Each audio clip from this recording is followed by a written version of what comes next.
All right, welcome back to Everyone Needs an Aquarius. Dom, how are you doing, sweetheart? I'm okay. Yes, I just was telling you, I was Mhm. having just adjusting to being back in my place and my energy and all that was off. And I got my ass up yesterday and went to the beach and got in the water, grounded, read my book, meditated, prayed, and was just very still. I probably will do that a couple more times this week if How I far is the beach from your crib? about an hour. It Oh, really shit. shouldn't be. So that's the thing. It's like, okay, because the time I left, so I had to get packs yesterday from my brother's house, and he lives in Woodland Hills. So the street that you take to get to their house, Topanga Canyon, takes you all the way down to Malibu. So that was 30 minutes. It probably should have only been like maybe like 20, if that. Okay. But it was traffic going to their house, so that was like 45 minutes, and then it was another 30 because I didn't know there was construction. See, something told me to take the one-on-one to Zamira's. Like I said, no, that's gonna put me too far out, and I have to be there at a particular time to get packs before the kids go to whatever class, jiu-jitsu, taekwondo, whatever they doing. So I did that. Went to a beach that I had never gone to before. So that was an experience because they had porta potties because there's something wrong with the septic tanks. And I was like, oh, there's a lot. But yeah, I had a good time. It was nice. And I, yeah, I got my life. And I just needed that moment. So much happened when I was in St. Louis over the course of that short week. So I think the next time I come, I can't stay that long. It's just too much. It's too much. And before that I stayed 2 weeks and didn't have any problem. But if I stay longer than a certain amount of time, I need to take my dog with me because I was also I think that stressed me out a little bit because I know there have been some things going on with my dog. So, but she's fine. She's in her crate now. I'm happy to be back. So yeah. Yeah, man. I mean, I'm glad to be back at it again, man. Everybody was really loving us being in the studio together, man. Listen. I saw Rashad, Daryl, and I, like, we ended up running into each other at a festival in St. Louis, right? And we got our lives. Focus, don't be yelling at me. You ain't check in, nigga. You gonna beat me up? You gonna No, because he told me that before we hit there. He was like, Dom in town, because he saw the clip. He was like, Dom in town. He's like, man. Like, listen, Focus is. I'm so sorry, bro. Like, I'm so sorry. And then I saw. I know Rashad from the internet. Mm-hmm. Oh, so you don't know him personally? I don't know him. But also, he was at my sister's wedding because I found some photos, and I guess he was with my cousin Leah or something. I don't know. You said, so hold on, Leah's your cousin? Yeah, Leah Cleary's my cousin. Yeah, okay, yeah. Yo, her daddy cut my bangs when I was like in elementary school, and he cut them too short. Thank God my hair grow fast. That's all I'm gonna say. Anyway, so I was like, Rashad? I was like, I don't know you in real life, but and then he's like, oh, that's the podcast celebrity in there. And now everybody turned to look, and I was like, I'm no celebrity, but I do podcasts. And then I had interactions with people and telling them to follow the pod and all that stuff. So that was exciting. But I had a good time. Oh my God, like the St. Louis was a vibe. Like, though I was there for a funeral, I had so much fun. I was so happy to see you. Yeah. I was so happy to see you, for us to be able to record together and just hang out. There's a lot of stuff going on low key, man. But it was the perfect weekend. And I ran into Leslie that does Frizz Fest. Well, I know Leslie from out here though. Leslie used to live in LA. So she was like, dang, you leaving before Frizz Fest? I said, there's going to be a time that I come in town specifically just for that. And I was like, if I didn't have my dog, like if she wasn't with my brother, I was like, honestly, I would just stay. I would change my flight and like leave that following Monday because I really wanted to go. I got a homegirl in New York that's like, I think I'm gonna just go to St. Louis for Frizz Fest this weekend. And I was just like, I love it. Like, I love that we love to support each other like that. Yeah, that's awesome right there. That's dope. Yeah, I'm like, oh my God, like I'm so jealous. Like, I want to go too. I'm like, let me look up a flight. Yeah, as I fought to be a fighter. So. Melanie Fiona's performing at the headliner for that too. Listen, let me tell you something about little Melanie Fiona. She can sing her ass off, so don't go with the slander. Well, I wasn't. Okay, I was laying the groundwork. That's all. I was coming to say, let me tell you something. Oh my God, I love Melanie Fiona so much. I still go back and listen to the MF Life all the time. Like I have it saved on my Spotify, like albums and all of that. I really love her so much, and I know I think she was living out here. I just saw on her Instagram that she's like moved back to the East Coast. So yeah, I think she's so dope. Yeah, she's super dope. She's super dope, and she's really nice. I met her years ago at the Grove. She performed for their Christmas celebration. So she's really nice, good peoples too. So she's really, really sweet. All right, let's jump into. We got an update, Dom. We got an update. They didn't caught the dude that jacked Beyonce for the unreleased music. Hold on, here we go. Sure did. Tonight, the FBI is asking for you. Oh, wrong story. That'll be something we're gonna talk about later. Hold on. Oh, it's a lot of videos. It's a lot of people getting arrested videos that we got. Here we go. At this hour, Atlanta police say the man accused of stealing unreleased Beyonce music is now in custody. That theft happened days before the superstar's first Cowboy Carter concert at Mercedes-Benz Stadium in July. Atlanta News First Yasmina Alston is live at the Fulton County Jail. So Yasmina, what have you learned about this? Well, I can tell you that police tell us Kelvin Evans is still in this jail on a $20,000 bond after he was taken into custody for his alleged involvement. He is here facing a charge of entering an automobile with intent to commit theft. That theft allegedly includes unreleased Beyonce music that was on hard drives in one of the several stolen bags. This reportedly happened in a Krog Street parking garage where Beyonce's choreographer and a dancer told investigators they parked their rental car, which was broken into. Police had a car description which eventually led them to Evans at an apartment complex on Hank Aaron Drive, where video showed him taking the stolen bags out of the car.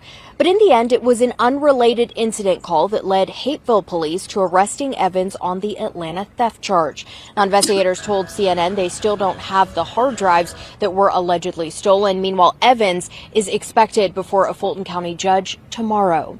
Live at the Fulton County Jail, Yasmina Alston, Atlanta News First.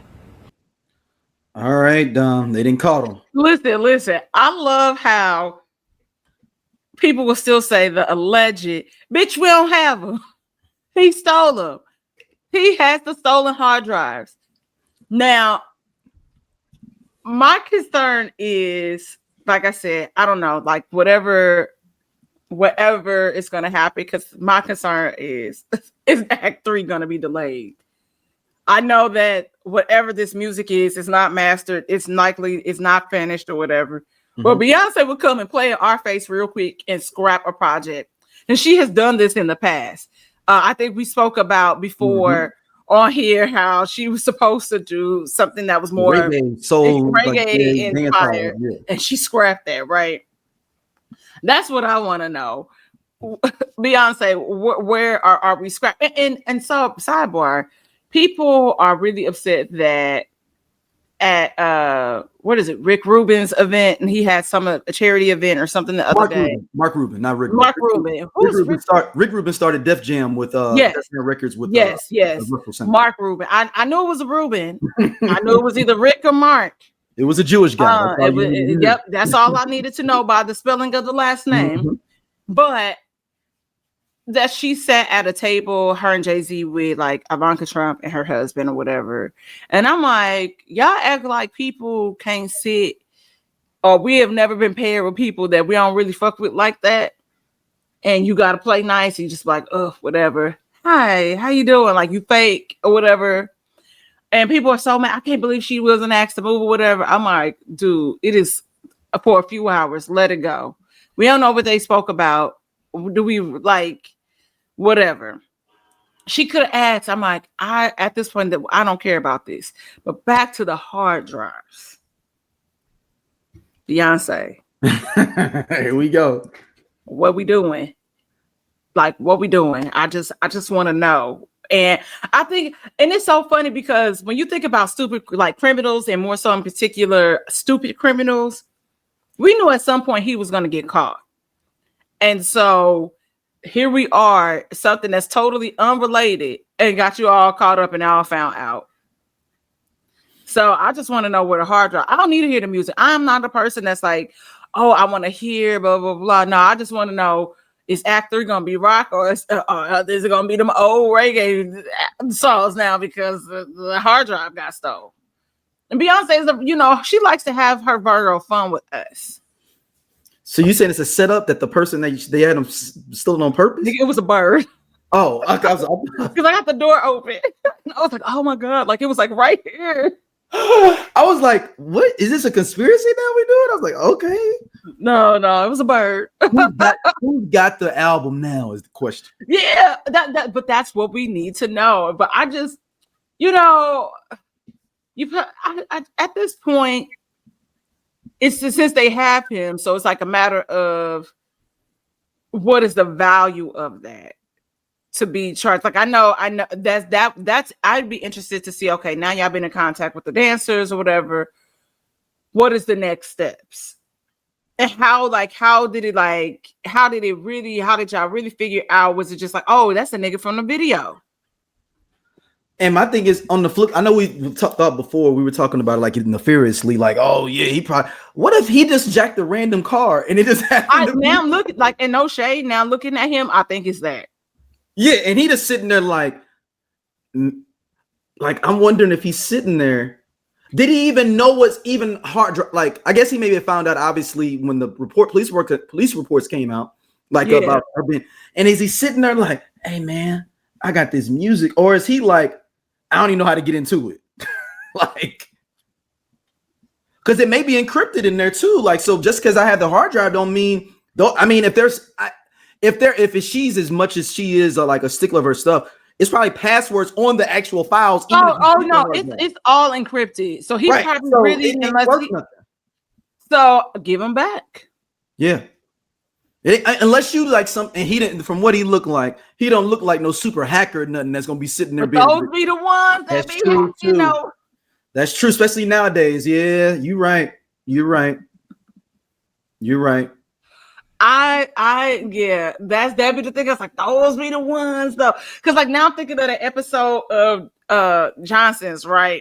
Mm-hmm. Where they hired that guy who was like that crazy marketing guru, but he was like homeless. And he was dope though. But he was dope. He's the one. I finished Churchy, the whole 2 seasons of Churchy too. Okay. Did you watch season 2 yet of Churchy? Oh yeah, I'm done. So that's the same dude that played the warden. Is the same dude that played the marketing dude on Brother. Yeah, because I was like, why do I know him? He's funny. Yeah. Yeah. Shout out to Kev on stage. That was a good watch, man. Watching Church. Yeah, I told you, I was like, I think for me, it is, and we should send him. We'll send him a request. Like he told me, to reach out so we can get an interview scheduled.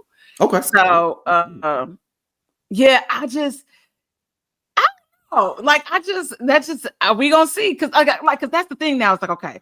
Y'all got the person. Are y'all gonna press charges? What are y'all gonna do?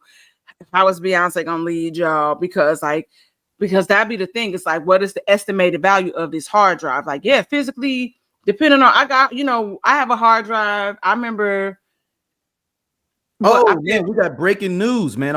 Last night, Robert Redford passed last night. Yeah. Yeah. Dang. Man, that's. Man. You just seeing it? Yeah, I'm just seeing it. Oh, why my sister say, she put it in the family chat, Robert Redford died. I said, girl, yeah, this morning. I said, where were you? And she was like, why didn't you put it in here? I said, because I'm on my whiz tip. I ain't trying to bring nobody no bad news. Like, what we talking? Look. Yeah. Redford, man. Okay, so sidebar. Yeah. In regards to Robert Redford, I think if there's someone to play him or whatever, I always felt like that should be somebody like a Brad Pitt. Brad Pitt, especially when he was younger, always reminded me of Robert Redford. Ooh. I don't know how but those are the two whites I don't confuse. But good one. That's a good there's one. a meme that this entire time I thought was the dude from The Hangover, and it is Robert Redford. And it's I want to show it to you really quick because there's no I am shook that it is not. Okay, what's Tristan? Because I know he posted it. It's this GIF. I thought this was the dude from The Hangover. That's Robert Redford. Oh, wow. See? Yeah. I definitely thought that was the dude from The Hangover that stole it. Yeah, no, it's not him. Yeah. That was Robert Redford right there. And I know I can see 100% why you would say that, but that's him, I believe, in the movie. Is it oh, I can't remember what movie that's from. I'm gonna figure it out. I forgot what movie it's from. It's like it happened. It was something. It was like in 71 or 74, but yeah, he passed away at the tender age. What was he? 89. Yeah, 89. He was up there, and still look good at his old age too. Yeah, he was just in some Marvel movies some years back. Yeah, so So shout out to Robert Redford, man. But yeah, let's get into this, Dom. So Charlemagne and Dame Dash joined the Breakfast Club to set the record straight. I'm sorry. Yeah, go ahead. I got some clips too. So okay, go. Please proceed. So Dame Dash goes on there to set the record straight about his pending bankruptcy that he's going through and other different projects and things he's working on. So let's just go through a couple of different I have 3 clips here that we can just digest real quick. Let's go. Wait, before you start, we want to do a clip, then dissect, then clip, then dissect. Perfect. Yep. All right. Embarked on y'all. Y'all changed your whole life. No, we did. You did. I changed your whole life. You put me on the wall. Look, that changed his life. The internet got you. How do you know y'all don't come outside? There's no windows in here. This shit is crazy. Look at the dog. We can open look, I'm gonna show. There's a curtain. We can lift a curtain. Y'all in the behind the stage. A curtain. Y'all in the coffin. I would never. This is uninspiring. It's just dirty and all that shit. You're a girl. You clean this shit up. Look at your sneakers. Your sneakers are dirty. My sneakers are Your not. sneakers filthy. That ain't like you, Dane. I just see how you lying? They wrinkled. I just put this on today. I'm just fucking with you. You care too much about money and material things, man. What are you talking about? You do. You're contradicting Your yourself. whole existence is money and material things. That's why now that you don't have it, your whole existence is trying gay. to prove to everybody that you do. Your whole existence is gay. It sounds like you've been paid to do what you're doing. You should be objective on the radio. You need to get paid to do something. Then you wouldn't be in debt. Anyway. Debt Dash. That's his new name. You should start a new label called Debt Jam. That's what you should do. Now the fake laugh. Nobody's checking for that. Only guys. Look, nobody's laughing. Now you got the shit face. He's trying to make himself laugh. Look, now you look stupid. Look at him. You gonna cry. Look at him. I think he gonna cry. The fake laugh. Now you gonna stop. You gonna keep laughing at nothing. Yo, why you squinting? You look stupid. You squinting Tarantino right now. Hurt. Now I'm hurt. Anyway, Now I'm just laughing because you have this shit face. What if DOC never got into that car accident? What if Ice Cube didn't leave NWA? What if the Game never leaves G-Unit? What if Teddy Riley never moves to Virginia? What if we got that J. Cole and Kendrick album? What if the RZA would have never had that flood? How would the hip-hop world sound today? Welcome to Hip Hop What Is, the podcast where we dive into the biggest what could have beens in hip-hop history. From iconic album delays to game-changing partnerships that never happened. We reimagine the culture we love and explore its alternative paths. And you are now at Hip Hop What Ifs. You say nothing hurt. All right, that's the first clip. Dom, what you got? First of all, Dane, Depp Jam is funny. That's funny. That is funny. When you call him Depp Dash 2 is funny. Yeah, Depp Dash is funny. Okay. It's interesting because this morning I was literally having a conversation trying to explain to somebody how this went wrong. And I honestly, at this point, I am done having conversations with imbeciles regarding journalistic integrity, what's happening, being able to read the room. People use the different tactics to try to control the room and control the narrative. And that's what we see Dame Dash doing here. Dame Dash has mentioned to us several times throughout this interview that he is in therapy. And then you use buzzwords, boundaries, you're triggering me. And the ultimate test when it comes to therapy and doing the work when it comes to therapy is somewhat being in situations where you can see how you can respond, or we'll say respond to what's happening in this space. Mm-hmm. Now, a lot of times people don't really think that they're healed or have figured out the processes because they avoid certain situations that would make them feel uneasy. Well, I say that Dame Dash did not yell throughout this because we're used to Dame yelling. He could control his tone. But one thing that was kind of puzzling to me is him saying, I can respect him saying, hey, like, we need to be able to speak to each other, not cut each other off. When you cut me off, I'm triggered. This is a boundary that you cross and you can't say this to me. No, but you're in my space. This is my job. Regardless if you think I'm Gail or you think like that, I'm sorry, hold on. Mm-hmm.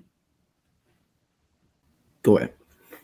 Okay, so the ultimate test is, again, being in spaces where you could be a little like uneasy or whatever. But also, like I said, this is the Breakfast Club. It does not matter if you're talking to Gail, Oprah, or Wendy Williams, whomever. But I still feel like there's a level of, or the Breakfast Club. So I still feel like there's a level of responsibility that you have to allow the person that is doing the interviewing to hop in and say things. When you kind of say things that are a little off, yes, they should allow this person to finish this statement. But also one thing that we know is that Dame Dash is going to ramble on and on and on and on. And it's going to take him a second to get to the point. And their job is to also reel him back in. So when they're saying to him, answer the question, but you just did this, I think in a sense that in this case it is fair. But so that was the one thing. I'm like, you're saying you triggered, this is my boundaries. And what I was explaining to that person, I said, yeah, that boundary is for him. That's not necessarily for them not to cross per se, but that's his layer of protection. Now, when it comes to boundaries, when people see somebody is pushing and pushing, you then have the right to get up and exit stage left. So you are not overwhelmed or, I don't know what it would be. But the other thing that I found, just like in this clip where we see him referring to Charlamagne as gay. My issue when it comes to some straight men, because all straight men do not do this, and it's such a small percentage of men that. We got a clip of that if you want to wait to that. Oh, okay. Well, then I'll wait. But that was my thing, and it's just like you're asking questions, and like he said, you're talking about this bankruptcy, you're talking about debt, and you're saying, "Oh, you're not smart. You didn't read this." Any business person wouldn't take out a loan. They would take out a line of credit. Like those are two different things or whatever. Like the people that you think have money really don't have money. They're getting denied loans. They can't get that line of credit. Woo. And yes, okay. Should they be more knowledgeable in that area? Yes, but it's also, I'm not talking to, Nightline or whatever. It's the fucking Breakfast Club. So I just, what I did not like was that he was trying to make them feel small. So you came in here acting like this child, trying to control the narrative. What you should be talking to your therapist about is, why are you a little bit narcissistic? Why are you a little bit manipulative? Why are you trying to control the narrative about things that are out there? when a lot of people, I'm like, okay, yeah, I filed that bankruptcy. I'm a businessman. Sometimes things happen. I overplay my hand, and that's what happened.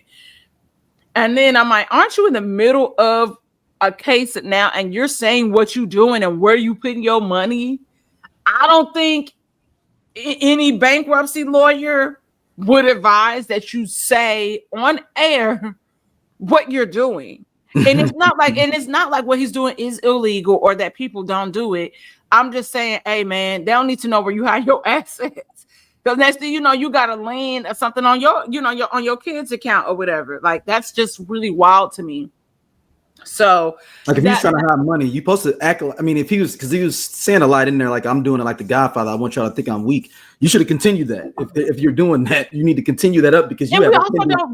And why do you need to explain this to people that don't know you or give a fuck about you? So when I was like having this conversation where the guy was like, "Oh, Dan really ate that interview," and blah blah blah, I was like, I mean, he made his points. Like, once he finally got it out after taking you around the block a few times to say what he needed to say. I'm in the place of, okay, yes, we talk about pop culture and everything. We can have thoughts and opinions on everything. But when it comes to certain things, I'm also in the space of, why are you trying to defend yourself to people that do not keep your lights on? Why did you feel the need to come in there? Because here's the thing. If that was like if that was Angie or whatever, or Angela Gee, Martinez, whomever, he wouldn't act like that. And so you went to Charlamagne and DJ Envy on that because you know what their, like, what the history is. So you knew that you could go in there and try to punk them and belittle them. And so you talking about, oh, you've had this job and you still in this same place, blah, blah, blah, blah, blah. I got a bigger house than you, whatever. I'm like, why are you, do you know how crazy you sound? Hold on, I'm gonna play another clip here. Hold on. Okay. You're a proper representation of the masculine black man. You know what I'm saying? I don't think you guys are. I'm listening. Okay. Like, your OG is Wendy Williams. My OG is sitting right here. You see him? Mm-hmm. And I'm gonna tell you why he's my OG. Because he killed anybody or any of those things. He just taught me how to be a better man. Wendy's not my OG. Can you That's stop? funny, though. Can you stop? Wendy Williams is your OG. Wasn't she your boss? Yeah, at one point. So she was your OG. She put you on, and you should give her grace, and you should also give her props out of respect. Oh, I know. But because we have different trauma, like, we're different. Like, I'm not the kind of guy that would, like, I'd rather get my ass whipped than run. But you're proud that you ran. Yeah. I'd rather get my ass whipped. And it ain't no disrespect, but I kind of think you're gay. Disrespect. You just act a little gay. You got a problem with gay people? Not at all. I've got a problem with people that pretend they're not gay. So let me tell you why. But let me tell you why. Let me tell you why. This is hilarious. I love what you're doing. This is hilarious. So what I'm saying is, you might, because you started in gossip, which is, is very feminine, and you want people to listen to you, and that we want people that represent masculinity, because men need to be doing what they need to do as men. They don't need to be worried about girl stuff. Do you think he's masculine? Would you want this man around you if 10 guys jumped you? He'd run, and you'd have to run with him. I like my women to feel safe when they're around me. I don't tell people, like, and I'm not saying that's your way, but you're just not masculine. I've seen him run. I looked at a whole reel of, there's like a thing that says how many people bark. There's stuff that how many times you talk about other people's genitals. You real masculine men don't do that. You said that some guys was throwing you kisses because they liked your paws butt, and you went back. That's gay. Why do you have such a problem with gay? I don't have a problem. I have a problem with you. Wait. No. Yeah, that is why I pause. There's a lot of people like you. That's crazy. There's a lot of people like you that are gay that pretend they're not. Black men can't be gay. Black men that are gay should say they're gay. Well, I'm not gay. You are. You're gay. Anyway. Now let me talk to you. Let me ask you. Let me say this. You acting like a girl. You move like an old auntie. You an old Harlem auntie. I could punch you right in your face like a grown man. I won't. And then we and you won't do shit. See, Dame, this is with the Chatty Patty. So just so you know, because I knew you was going to say that. I've seen you run. That's it. I've seen you. I'm not saying I will. I'm saying no. Then your version of respectful is different than mine. We were on the street right now and you were talking like that. I would have fucked you up. But I'm not going to do that. Nah, I wouldn't have got beat up. But I wouldn't have got beat up. Let's end this. So let me say one more thing before I leave. I had so many questions. All right. Oh, you're right. How you want to leave? You can't get in your emotions and want to leave, Dane. No, what I'm saying is when you interrupt me and you say certain things, where I'm from, the masculine man will fuck you up. Yeah. But because let me finish. No, I didn't. I said not gonna happen. I didn't say that. I said I could, and you wouldn't do anything. And we gonna fight. I didn't see that on tape. You ran. Yeah, because it was 4 guys, but that's cool. Ask what happened when 30 guys jumped me. Respect. I got that ass whipping, but I fucked them niggas up. I think it's been some head trauma ever since. Yeah. Hey, yo, pause. Come on. All right. That's our second clip. That's the longest one we got. But go ahead. Now, what you got here on this one? I mean, he's controlled. He's doing a mess. This is old school Dame. The thing is though is that like, and I'm a Dame supporter. I mean, I really like understood like that he was like a regular street dude that was able to convert all his business into business. But the problem is he's using older tactics from the 2000s in 2025, which do not work anymore. And he doesn't have the money or the power to be able to steamroll people like that anymore, because people have got the jig is kind of up on him to a certain extent with certain things. So you just can't be in there like he was in there's a famous video of him barking on cats at Def Jam. Then there's a famous one in the Backstage documentary movie where he's barking on Kevin Lyles from Def Jam, and those things can't be done. Now the contrary to that is people will say, and I already know where they will go, but why do we let Leo Cohen do that shit? Just a great point. Great point. And Leo Cohen is Leo Cohen. You can look up his last name. There you go. But Leo Cohen has also gained power and influence throughout this same time. Dame rubs people the wrong way where they do not want to work with him. Some people don't want to work with Leo Cohen. I think about how many people diss Leo Cohen all the time and don't want to do business with him. But Dame can't afford it. At this point, you would think he would have healing, have more understanding, have more ability to be able to relate to people and be like, all right, man, I was kind of a wild dude before, but this is what you need to learn, blah, blah, blah. He's embarrassed about his situation, to be honest with you, with all this. The whole situation is triggered to him. Like he's always talking about, I'm a boss, I'm all that. But how you a boss when your teeth falling out? You know what I'm saying? Like but it's like an L after L. I forgot. It's kind of like, I'm trying to think of someone like it's like a reverse Job situation. If you remember Job from the Bible, where they talked about, but it's like he's doing things that are like, and then it's like things that are happening to him because of the things he's doing. It's like he's getting a direct karma from that. I mean, he's be barking on people. He tell people he's saying he's gay. He's saying he's a girl. Those are not productive conversations or ways to get people to get on board with you. Period. But the whole thing, like, and I want, because I think the whole conversation is unproductive. Period. But like I told you out the gate, I was like, yo, I'm like a minute and 55 in, and this nigga's already on one. And so I was saying that in when he came in, it's like, oh, this is my artist. This is like what he called her, the white lesbian Aaliyah or something of the sort. Because I understand you lost your girlfriend, you know, a long time ago, like 20 something years ago, right? Mm-hmm. So which is a traumatic experience, but since then you have gotten married, you have 2 children, you're in another relationship, or you're married, and you said both of y'all be whispering and speaking to, I don't know if you need a therapist. You might need a psychotherapist. Number one, that is no shade. But when we talk about, like I said, you going to therapy and saying, I'm like, therapy is a tool and you have to implement. It's one thing to go and sit on somebody's couch, but if you're really implementing the tools that they're providing you into the real world and your life, shit like this should not bother you. My other concern is, like I said, it comes across like his obsession with homosexuality, right? Being gay, lesbian, whatever. Because you lead in you lead it in the like, guys, just watch the first 2 minutes. He comes in on that tip. So I'm kind of on Charlamagne's side. Like, what is going on? Podcast, we definitely discuss healing. We discuss aspects of psychology.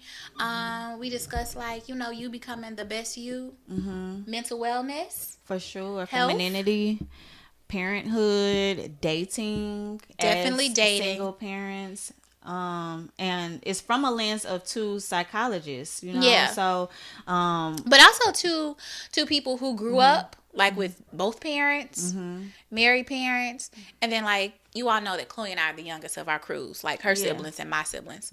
So so it's from that perspective. Yeah, looking at life through that lens. Yeah. So you're gonna get a whole lot of things from us. From us being women, going through life as parents, and all of these awesome attributes. But yes, womanology, the study of women. The study of women. Here. My other issue is how he equates being gay with femininity, as if masculine men cannot be gay. No, I know so many masculine gay men that are not, more that, and I know, gay men that are more feminine. And so you're trying to emasculate him, but also you are diminishing women and putting these certain terms and standards on femininity when a lot of women don't even subscribe to stuff like that. You know what I mean? Like, you gossip. I know a ton of men and older men that gossip more than women. We don't talk about shit, and that's no shade. Like, there'll be certain things that we'll talk about because that's our lives, right? Your day-to-day that's happening. Just like you and I'll tell you something what happens, and you'll go and talk to Focus or whomever, have a dialogue, you want advice about something. But you trying to say, well, you started off in a gossip blog, that's feminine. Or it could just, I got this opportunity that presented myself, and I'm using this as a stepping stone to get to wherever I want. We've seen Charlamagne branch out and do other things, and so you're not giving him credibility for that. So, which is also fucked up. And so my thing is that these certain types of conversations become a little dangerous because you're saying things like this and trying to and you target people like that. Like, you see certain movies or certain things where it comes out like, okay, if somebody comes out to their parents and they're younger and the father is taking a little bit back, he's like, well, you got to learn how to fight because it's going to be people trying to get at you, your entire life. And you got to be able to, defend and protect yourself. And so, and I know that to be true because like one of my really, really great friends, literally downtown LA, goes to CVS to buy some hot sauce. It's literally diagonal crosswalk where he has to walk across. In that time from him going over there and to go back home with this hot sauce, some man randomly attacked him. Oh, wow. Randomly attacked, was yelling homophobic slurs at him and attacked him. So those are things that happen. And so when you see somebody like Dame and like you make it seem like it's a problem to be gay and you're saying, well, I don't have a problem with gay people. I have a problem when black men are not out. Why is it your fucking business? And that'd be my thing. I'm like, why is it your business? Why do you care what somebody is doing behind closed door? Y'all always be worried about what somebody else got going on in their house and you not worried about what's going on in yours. So hold on, we got two more. The one on this another discussion of something else we talked about personally, but let's go to this last one. Do some boundaries, right? Because everyone says I yell. What happens is when people cut me off, I talk louder. So if you cut me off, I'm gonna talk louder. It's not gonna be any disrespect. I just don't like being cut off because I want to be able to complete my point, and I'll do this, give you the same respect.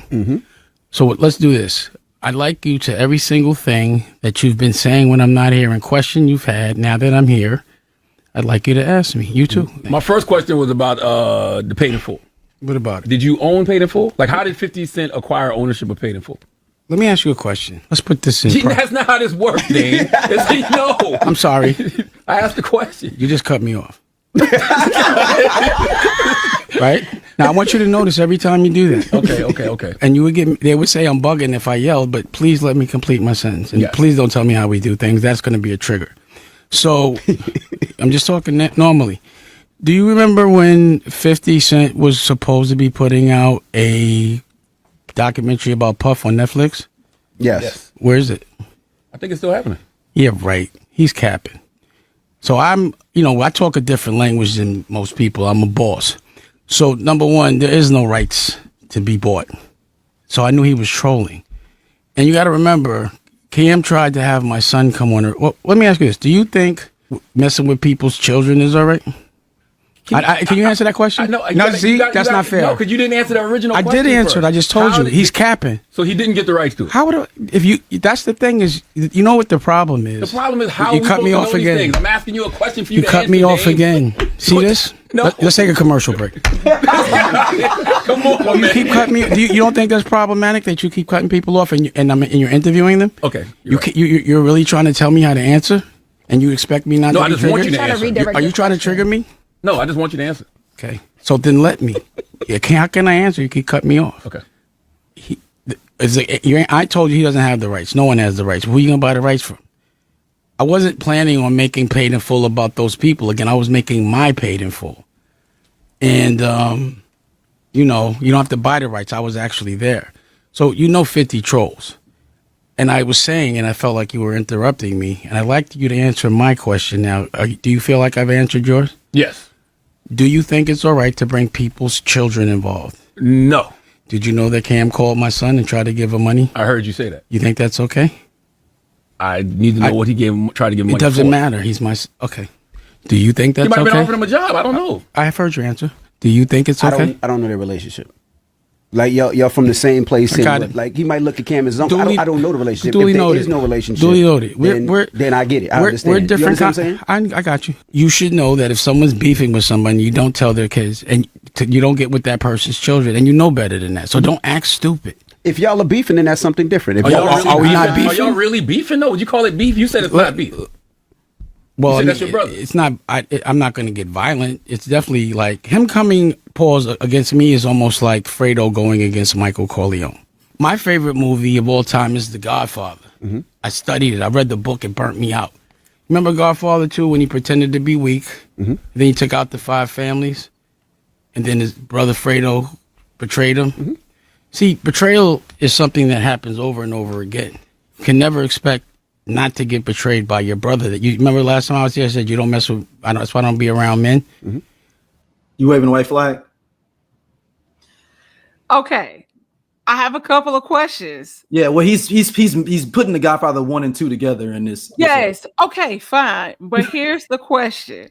Here's okay. Mm-hmm.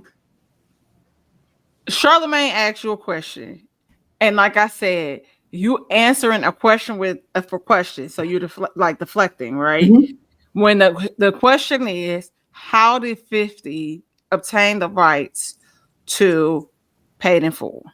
But he's correct though in what he's saying, that there is no rights to it because it's just some gangster Harlem drug dealers. Like there is no rights. Correct. Technically, yes. That's an entity that he created. It is rights to it. Yeah. Yes. Is it a nigga story? Yes. But if somebody's telling me I'm taking these characters, you're infringing upon my copyright. So Charlamagne's question is valid, but the only problem with that is that there is one of those Harlem, the one of those 3 are still alive. AZ is still alive. So they could talk to him and get the rights because it's him. Well, yeah, it's like I'm telling his story with these people, so there's ways to do that, right? Mm-hmm. So there are ways. Like he is correct. Both of them are like I'm asking you this question. I'm trying to understand it and I would assume that Charlamagne is thinking of it how an atypical person will be. Okay, you have the rights to this film. For how long? Because like it's the same thing. Sinners, Warner Brothers has the rights for 25 years. Then they have to release it to Ryan Coogler, his estate, if he's no longer living. So that is where his mind likely is. Okay, and I see what Dame is also saying. Oh, but if it's 25 years and there's some, maybe there is. So if he had, I can hold this story for this amount of time, and if this has expired, and I didn't pay you anything to extend whatever, then yeah, this is it may be free open game. Yeah, at this point. So I see the question. I didn't even think about that. That's a good point. Because it is about 20 years that came out of 0203. But see, that's what happens when you try to diminish people's knowledge and you keep calling people stupid. Because from my standpoint, we had to take ethics and media law. We talk about copyright. We talk about copyright infringement. We talk about how things get watered down. So that's where my mind goes when I think about things like that. So if 50 comes out and says this, you saying he capping, he trolling, but it's like you said, hey, AZ is still alive. If I don't talk to you, I'm going around you, and AZ is like, hey, that IP expired 10 years ago.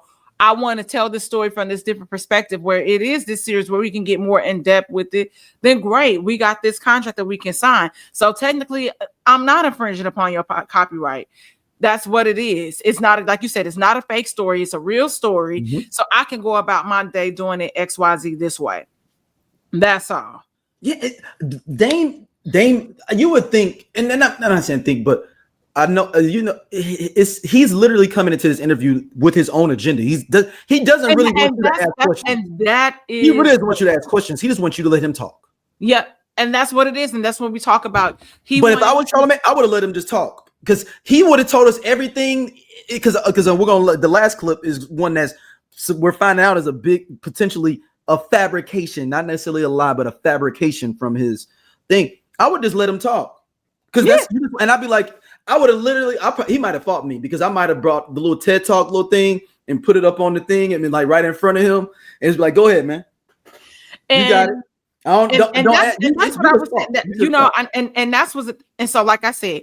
You knew where you was going, but like I said, you thought you was gonna go in there and just talk and punk people, and it's just like, no, we can have a dialogue, but you don't have to try to diminish anybody in the room while having this conversation. My job, whether I went to journalism school or not, I'm on this platform where I should be able to control this space and ask you questions.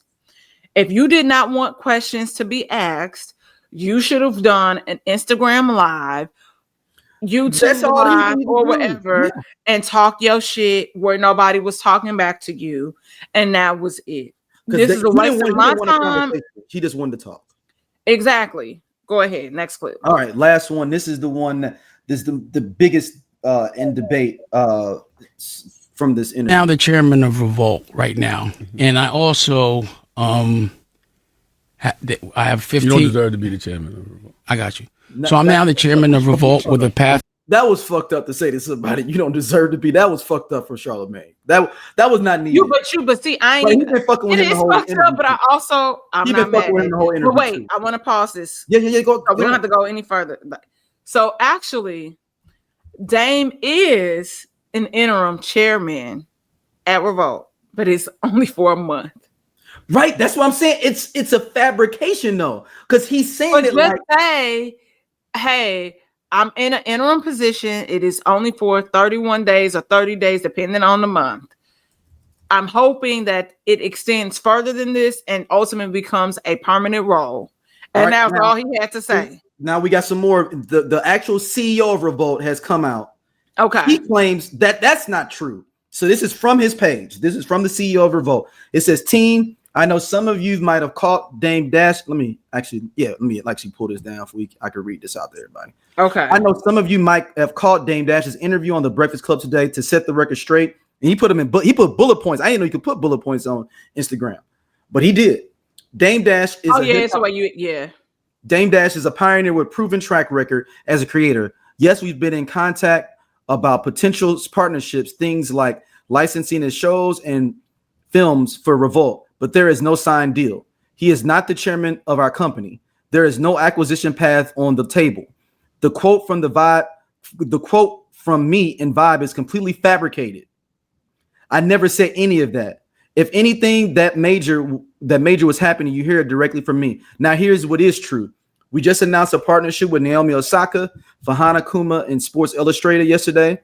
Our audience numbers across YouTube and social are hitting all-time highs, and we're working with some of the dopest creators in the culture, Cameron, Drink Champs, etc. So this is directly from him. So what happened was, and you know how this goes, and you know that was my plot to get my Wikipedia page to say that I used to date Megan Good in 2004. Because if you can just get somewhere else to say, and people pick it up, then people will start believing it's true. And that's how you can get on Wikipedia. All I got is to get one outlet to say that we did date. And now it's true. It's on my Wikipedia. Now, Dame is doing that on a bigger scale with this. So he said it. Vibe reported on it. And I don't know why Vibe put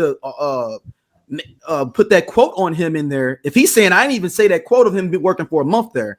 I don't know where that came from. Or did Dame send that press release to them with his statement of saying that? I just saw when I went and looked and researched. Oh, I said it. I didn't know that the CEO came out and said. But he said he didn't even say it. But I just saw it was interim for 30 days. And I was like, well, maybe it's a trial period to see. He said, this man saying that's not even true. That's what I'm saying. When I went to research, I saw what Vibe said. I did see that article.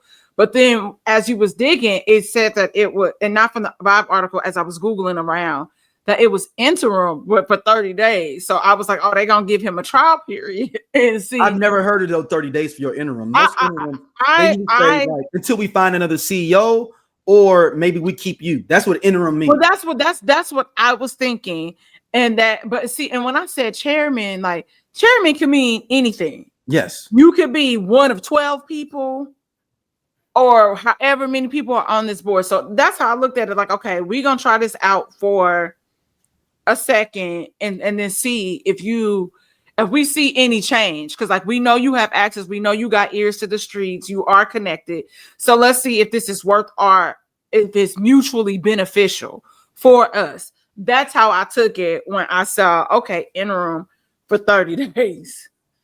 Yeah, but it's not even true. It's not true. So even if that is true, even if let's say that the interim part was true, you're really lying. You're still fabricating because you're giving people the impression that you're going to be you're the chairman there now for not even if I'm just saying, even if the chairman part for warm up is correct and we find out it is maybe they told him that. Why didn't you just say I'll be the interim chairman of Revolt? You just said I'm gonna be the chairman. Yeah. And you could have put this to be like, yeah, they're gonna try. You could have said all that, but Dame's gotta be so much back on top. And Dame is a smart dude, but he gotta let that. Oh, here it is. Oh, actually, that screen, that what you see is a screenshot that was posted. That's the bullet points. That's an internal email that was released. Somebody sent that to the shade room. So that's what so he didn't put that on his Instagram. He was sending that out to my company, letting them know, letting them know. I ain't trying to play y'all nothing, and I letting y'all know internally what's going on. Yeah. So that's why the bullet points there. Okay. Yeah. So that was a professional email that he was really reaching out to his company. Yeah, he was reaching out to his team to confirm everything, and I'm just like, okay, so. But the main thing, Dom, he got to let this hate for the past, in particular, Sean Carter, go. He got to let it go because he's got to be back on top. It's almost got to prove himself. Like that line from Jay-Z probably eats his soul when he said, if you want to make a hole, if you made whole, make another hole. Oh, yeah. That burns him because it's like. The I Only Listen to 90s Music podcast is a show for 80s babies who were 90s kids. If you were a No Limit soldier, then this is your show. If you believe that Cash Money is not an army but was a Navy, this is the show for you. If you and your friends ever tried to sing a song written by Escape In Vogue, Shy, or voiced men at a talent show during middle school, this is your show. The I Only Listen to 90s Music podcast is a bunch of 80s babies talking about all the songs and things that we loved when we were kids and teenagers. So if you went to the skating rink and you were at a lock-in, this is the show for you. If you think that Tevin Campbell was the original Prince of R&B, this is the show for you. If you don't understand the conflict between Monica and Brandy, but you're kind of on Monica's side and understand why Brandy got punched, this is the show for you. Make sure that you tune in, subscribe, click the little subscribe link. We're here. We're going to talk about all things 90s music. This is the show for you. Burns him, Dom, because he has not been the same since him and Sean Carter have not been in business. And I'm not saying, and I believe Dame was the one taking all them bullets for Jay, that he could get to the top. I defend Dame on that Jay-Z wouldn't be where he is if it weren't for Dame taking them bullets and kicking them doors down. They said Dame Dash, however, continues to stand 10 toes down on his new gig, saying that he remains adamant that the interim position with Revolt is adamant. If they said you just gonna show up at work on Monday, like what? I didn't know that. He's posting text messages between him and Ottavio, which is the CEO of. It ain't no signed contract. That don't mean nothing. You know how many deals has been in the background from some text messages? And Dame knows fucking better than that, Dom. You know what? Now it's pissing me off more. He knows better than that because he knows that shit ain't real until you sign a fucking contract. Yeah. And no text messages don't prove it. Show the contract. Any of our jobs, show the contract of where you signed on to do this. Yeah. Just show the contract. No, seriously. Dame knows better than this shit, man. Now he's pissing me off. I was trying to defend him a little bit. He knows better than this, man. He's trying to play in our face now. Now he's trying to play in my face and not know that I don't know fucking marketing and journalism and shit. Now he's playing in my face. But that's the deputy thing too. Is like you've tried not to be like an asshole to people. So like when I was having the conversation with this person, I just ended up ending it with you have your ideals, I have mine, and I no longer. We don't agree, which is fine. Mm-hmm. But like for this person to say that when I was like telling him like this is where it gets problematic, like I said, you're focusing on like the gay thing or whatever, but you know, women do be. I'm like, okay, well, I can sit up here and say based on your post, because he said that I was a feminist, and I said I'm not a feminist. That's like what I have an issue with is like, and there's issues in that movement too that don't include Black women or whatever.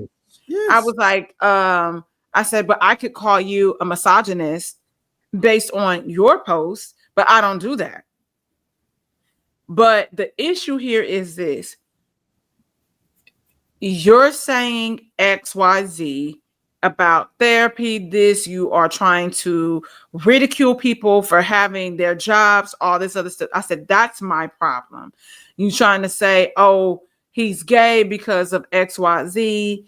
You did this. And like he told you, we could fight. Like, and you, I'm not trying to get jumped by 4 people. Well, I got jumped by 30. And like he said, you ain't been right ever since. I'm not taking an ass beating like that. Now you want to fight? It's 1-on-1. All right, cool. I don't run with men. You walked in with one. No, you cutting me off. It's like, no. So because I told the truth, nigga, you talking about the nigga. So you walked in here with him. Yeah.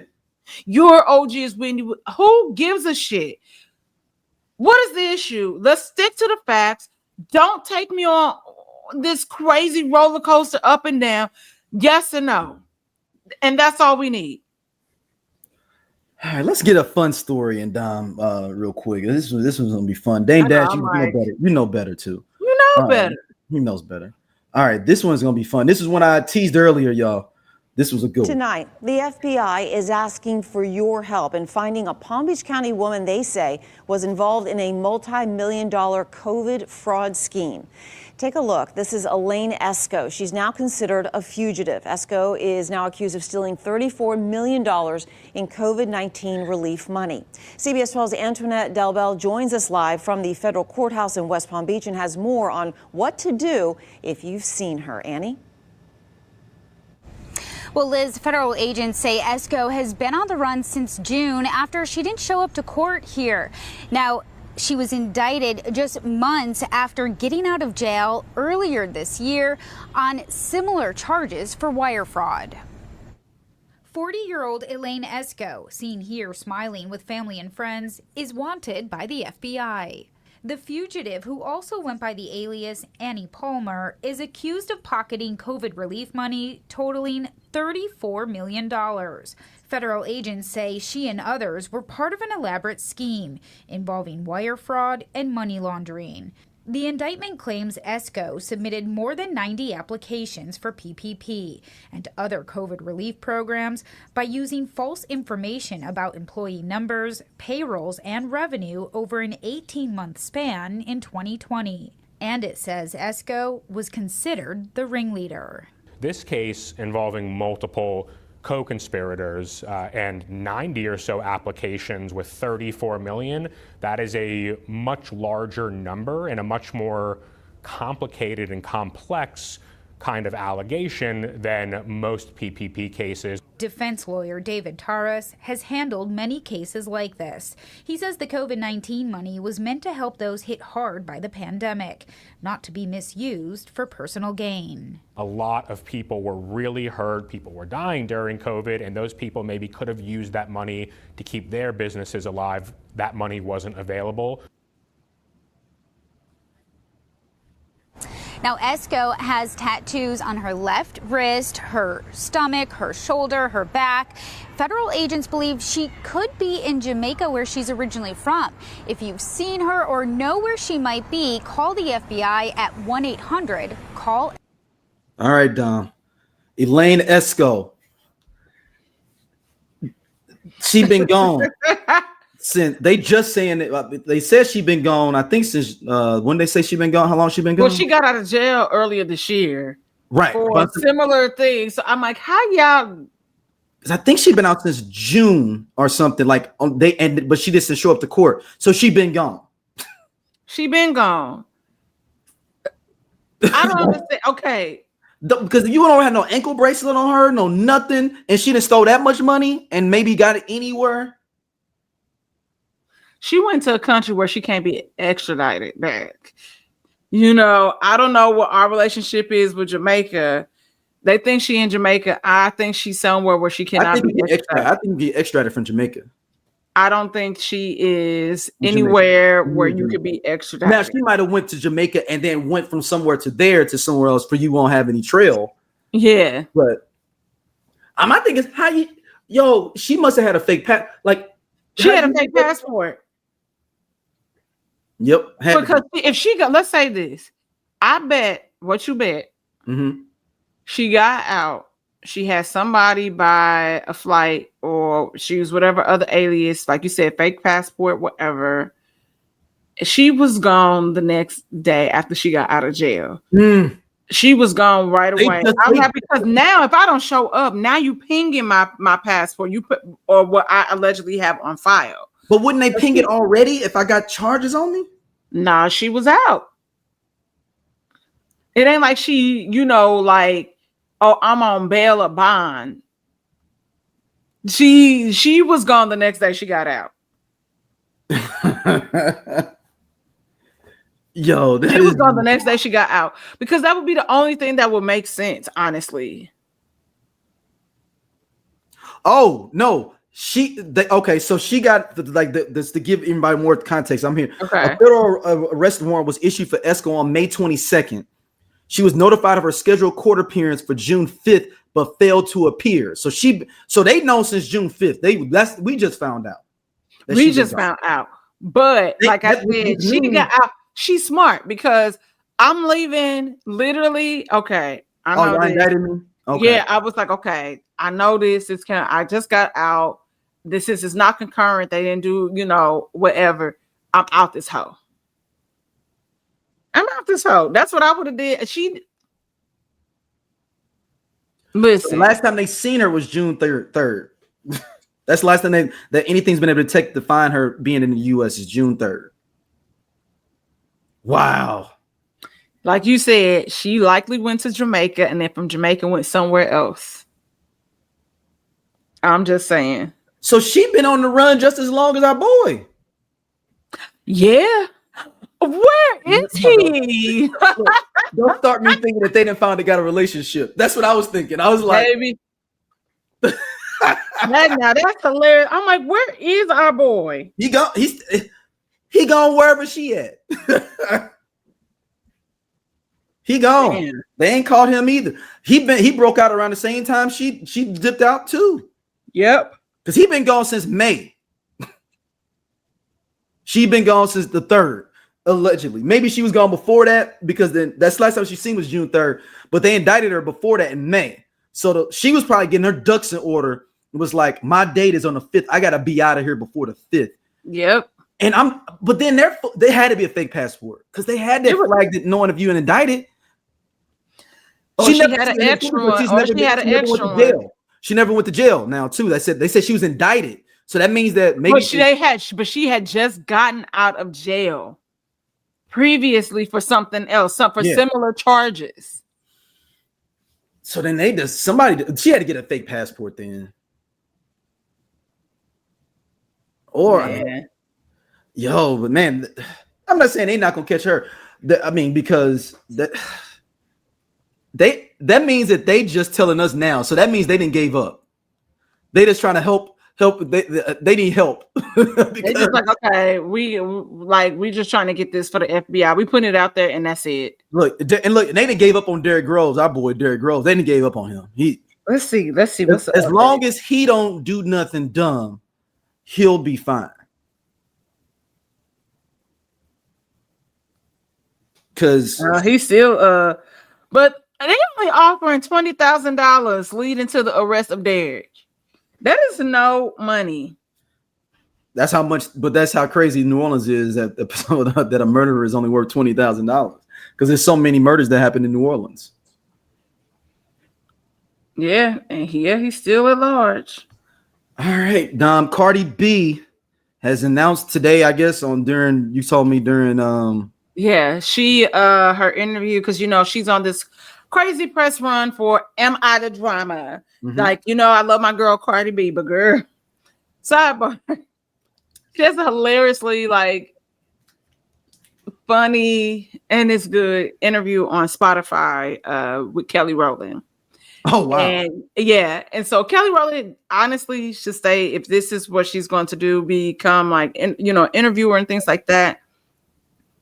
That's her lane. It's hella me coded, but I was like, we each other. Like, it's so funny. And I was like I could hear, okay, I was not expecting that. And I know this should not be funny, but I have to laugh because of the delivery. And people were kind of criticizing Kelly a little bit and wanting more, but I'm like, she's new to this space. I think that she would be really good at that because she's so relatable. And I'm not going to say relatable. She makes you feel relatable and comfortable. So she gets people to bring their guard down. I can see that being Kelly. Yeah. So I really think she's really good at it. She'd be a great journalist. Yes. Hello, sis, get in that bag. Okay.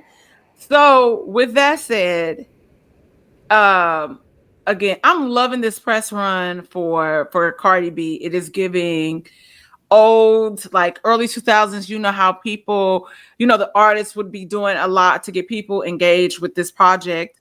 And she has I said, and promoted. Yeah, and promoting hard. It's really good. So,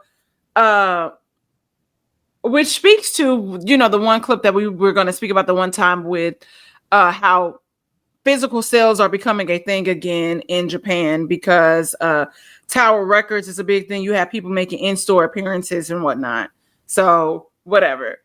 Cardi B announces today to Gayle King that she is with child, and the child she's pregnant by Steffon Diggs.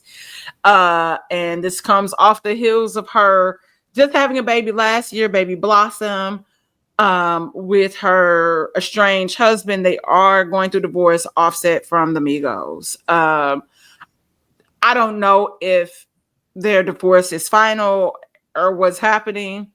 Georgia has an interesting state law, where if a woman conceives a child, though she is still legally married, see, there we go. Legally, the financial responsibility is on the estranged husband.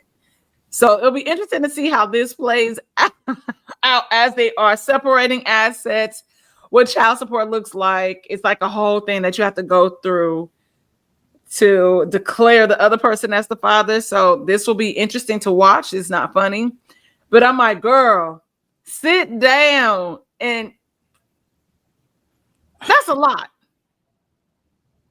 And I'm not saying that people cannot be happy, and people, this your life. Do what you want to do. It don't have that, like, again, Cardi don't pay my bills. But I'm like, bitch, girl, your uterus is tired.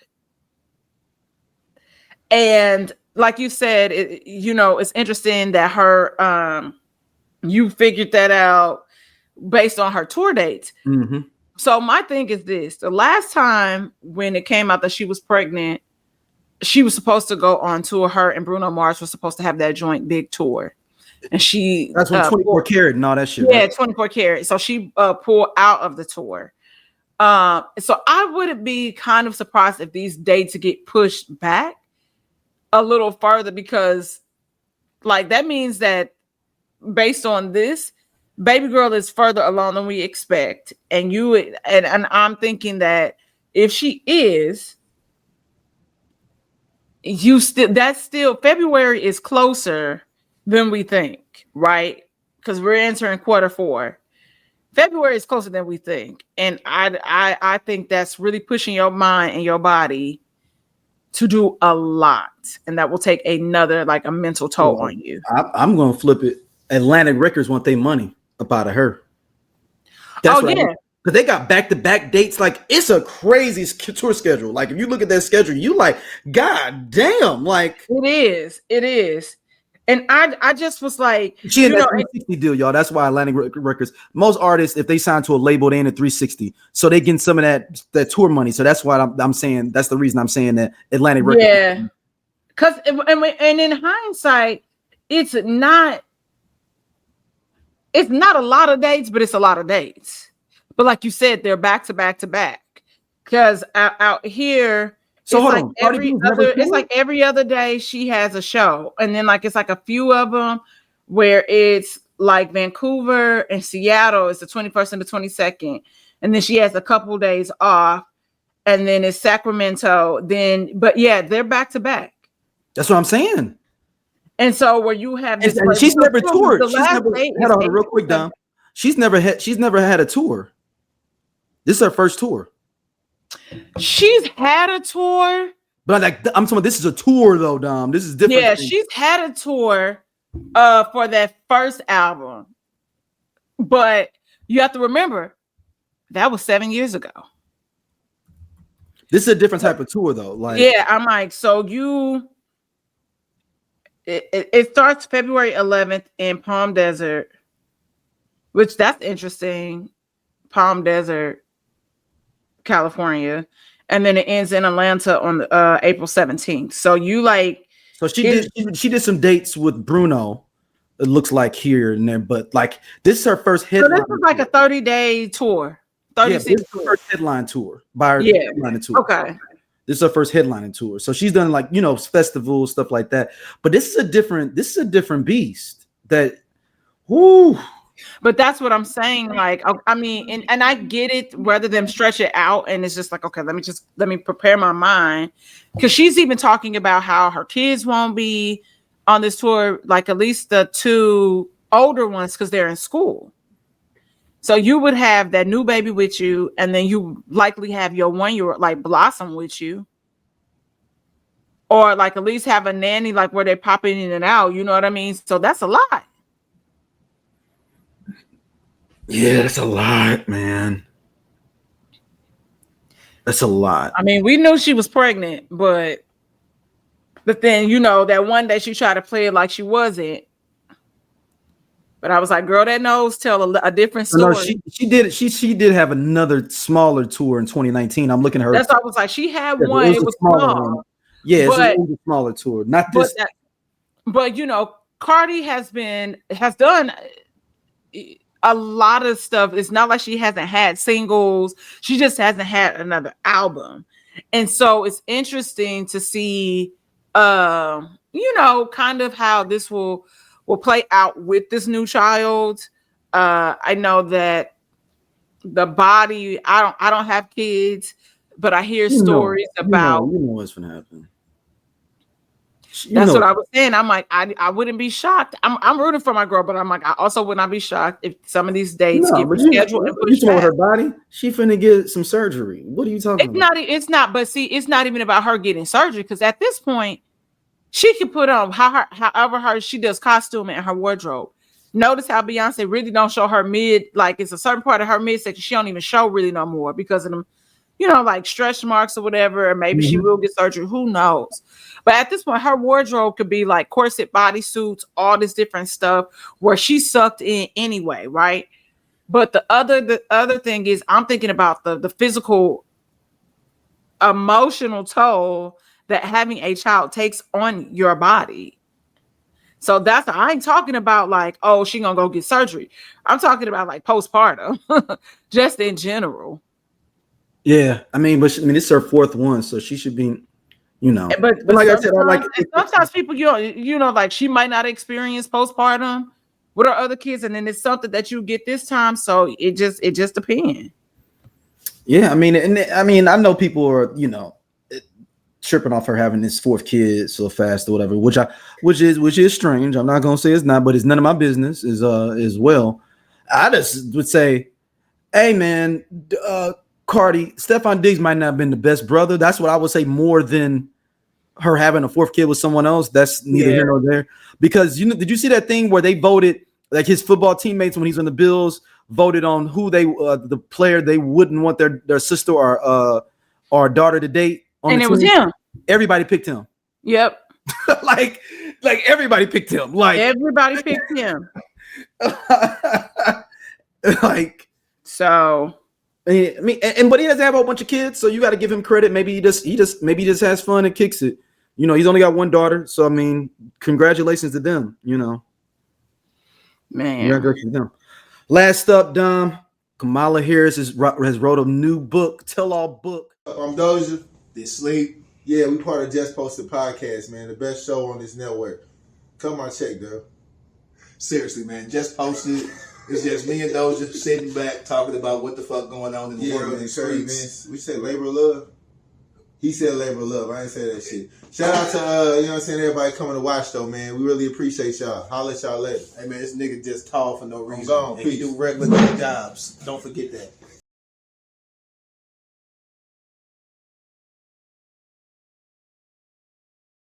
And they didn't drop some excerpts from it. Kamala Harris. I'm sorry about that. Yeah, I know. I'm on it. I'm not reverting back to my old ways. I'm not. I said, her name be kicking your ass. I know, and I'm good with other. I can fucking read well too. That's the crazy part.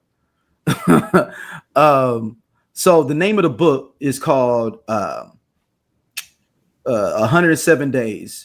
Is the name of the book. One of the excerpts. So this is one of the excerpts from the thing. When the stories were unfair or inaccurate, the president's inner circle seemed fine with it, she wrote. Indeed, it seemed as if they decided I should be knocked down a little bit more. Then she added that she learned Biden's staff was adding fuel to negative narratives that sprang up around me, including about staff turnover at the vice president's office. When the White House added irregular migration to her policy portfolio, Harris wrote that she helped secure billions in private investment for Guatemala, Honduras, El Salvador as a part of the administration. Then she says, instead, I shoulder the blame for the porous border, an issue that had proved intractable for Democratic and Republican administrations alike. Then she wrote, didn't like the contrast that was emerging when polls indicated she was becoming more popular with voters as then president slipped back. Like basically Biden's team was mad that she was getting popular, she claims. Their thinking was zero summed. If she's shining, he dimmed, she wrote. None of them grasped that if I did well, he did well. That given the concerns about his age, my visible success as his vice president was vital. And it's a lot of other different excerpts in there.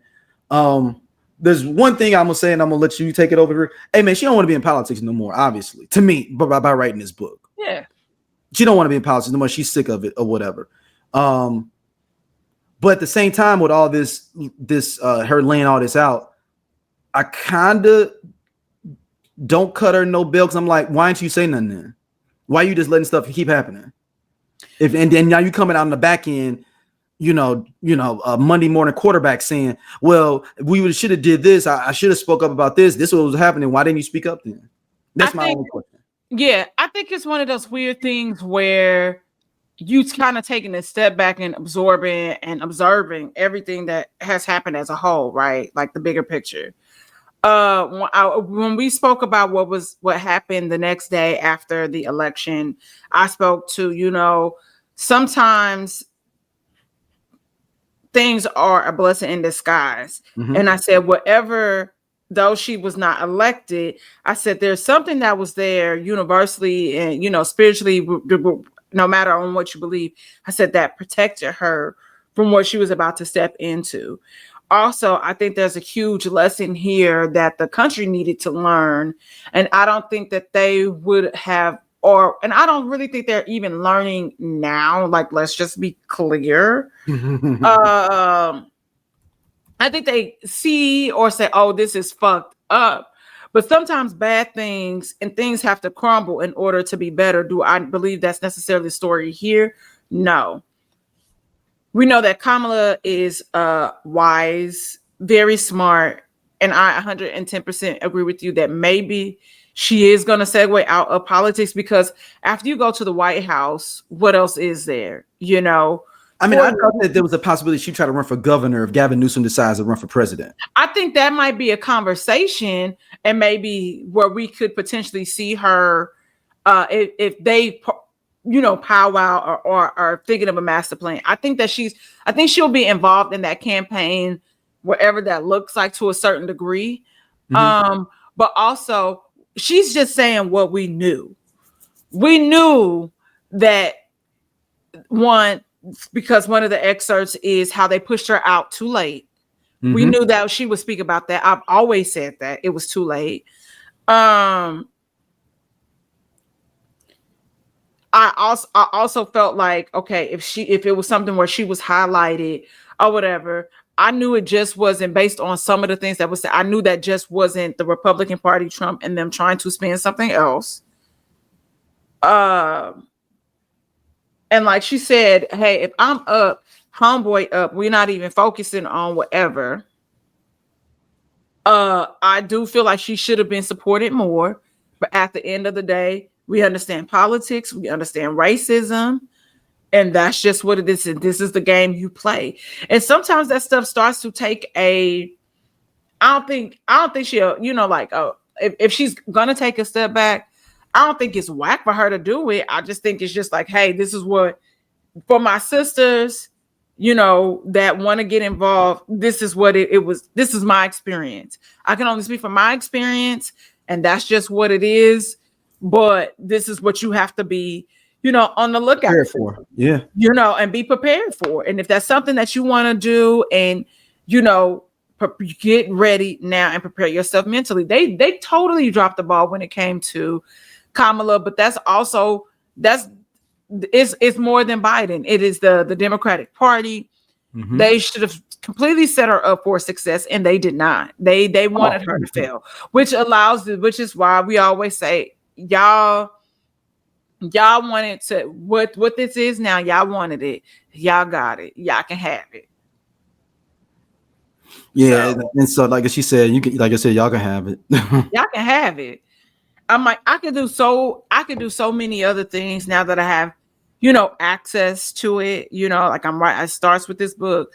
Maybe it'll lead to a podcast. Maybe it'll lead to me doing, a lot of people that are in the political space end up being, journalists in some kind of way because they can speak politics from, their experience firsthand. I think she would probably be good at that, something like Meet the Press or whatever.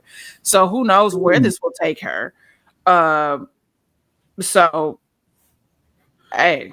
Yeah. I'm mad at her because for me it's like I didn't like it. It was, to me, I don't understand the purpose of it. Like, what is it? But to me, it's just her memoir. So now she's ready. Now we're almost at a year. It's mid-September from the election and everything happened, and she only had a certain amount of days to really even run a solid campaign, and she was shortchanged. So for me, why should I hold the space and hold my tongue any longer about what my experience was during those? Well, that's why I say you must not want to be in politics, because everybody's like, well, damn, that's how you rolling. Well, I don't think it's a how you rolling. It's just like, hey, this is what happened on that campaign trail. This is my story. This is my journey. Who knows what? But like I said, she could be what do you call those people that come in and they kind of help you? She's not a correspondent. Not a an advisor or whatever on campaigns and things like that. Consultant. That sounds like it started with a C. Yeah, consultant. Yeah, she might be able to do something like that, especially if Gavin ends up running, which is what it looks like they're setting him up. Did you see that video when he was like, "We're in the fuck around find out time"? Like I said, I was like, I had to read. I was like, "Is this AI?" I thought I couldn't believe that, that he said this entire time. I had said they should have had Gavin running. I said that this entire time. The problem is that Biden fucked up the game by not letting it be a primary. Because you could have done that, or at least Kamala could have won the primary on her own merit, so nobody could be like, "Oh, you were just given this shot," and then everything could have been where it was going to go, whatever it was going to be. Like I said, so you think it's Gavin Newsom, JD Vance? Is that what we're looking at? You think 2028? Yeah. Because low key, they said JD Vance deep with them pockets though, with them billionaires though. Like Trump had to get him on board for the billionaire. Vance's they do like the real. Yeah, but that's what they said. But that's the whole thing. That's the whole thing. And so people that people were more afraid of JD Vance than they are of the situation with Trump. And that's where you have the issue. And he's got the money. He got the money. Trump, this is the dude you need to get as your running mate. We got the money to come, but if you fuck around with us, we'll just get him to be the president, because that's what we, Yeah, and they hoping that he passed away too. That's what they hoping. That's what they hoping, that Vance steps in. That's what they hoping. And in theory, Vance could get 10 years because he wouldn't be elected, so he could easily have 10 to 11 years as a president. Yep. If Donald Trump passed away today. Yep. Or whatever day it was. All right, Don, where can people hit you up at? Y'all can find me at shit. I forgot my name for 2 seconds. I need to get my Ginkgo, and it's right there on at St. Angela's, wherever you social network, as well as Whiskey Soured. Coming back from a hiatus, a little brief hiatus, just a lot of family stuff going on, and you just time to get away from you, man. Yeah. So getting better with that, and that's it. All right, we will see y'all soon, and we appreciate the love as always. Peace.